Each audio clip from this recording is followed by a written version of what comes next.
Okay. Yes. Bonjour, je suis Sylvie Moser, ressource équine. Il m'a souvent été demandé, ou il est souvent demandé, comment faire un pansement pour un abcès à un pied. Donc, c'est l'occasion, ça fait longtemps que je devais le faire. On va le faire aujourd'hui.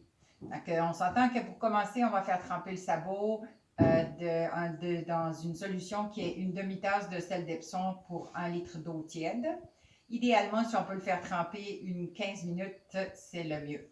Une fois qu'on a fait tremper ça, on va faire attention qu'on garde notre pied en équilibre. Puis, on a préparé notre argile externe avec notre argile en poudre qu'on va faire notre pâte dans une chaudière de même. Et cette argile en pâte, je vais la mettre dans ma couche de bébé qui est ici. Donc, je vais mettre mon argile dans la couche de bébé de manière à ce que la sole soit bien pleine d'argile.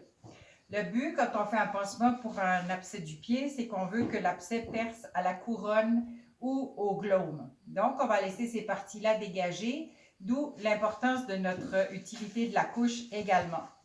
J'ai préparé une semelle avec du duct tape comme ça en le croisant sur ma jambe. Donc, on met notre duct tape pour faire une semelle adaptée à la grandeur du pied du cheval.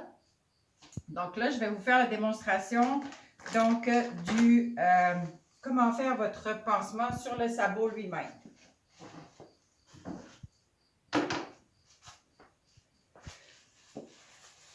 Donc, on fait semblant que j'ai mis mon argile dans ma couche. Je vais prendre le pied de mon cheval.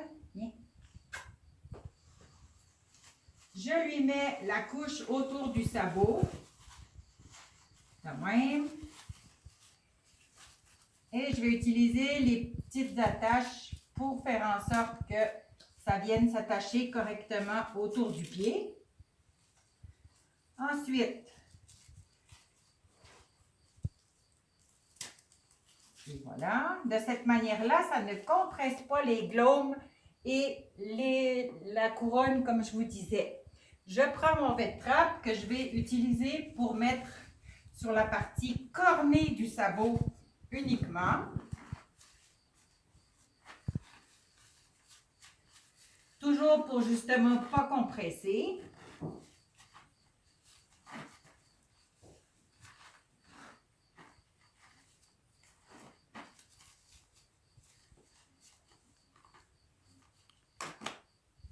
Et voilà.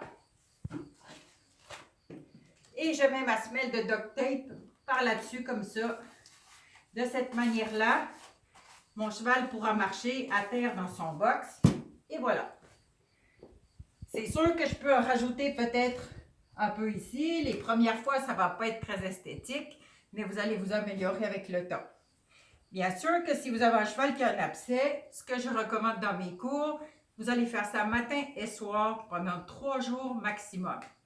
Et si votre abcès n'a pas percé, vous allez faire appel à votre maréchal ou votre vétérinaire pour avoir des conseils, car vous savez qu'un abcès n'est pas à prendre à la légère. Votre cheval peut arrêter de boiter et ne faire semblant qu'il a plus mal et votre abcès peut migrer et virer en infection générale. Donc, ce n'est pas du tout à prendre à la légère. N'hésitez pas à consulter mon site web secourismequin.com et me contacter si vous avez d'autres questions. À bientôt!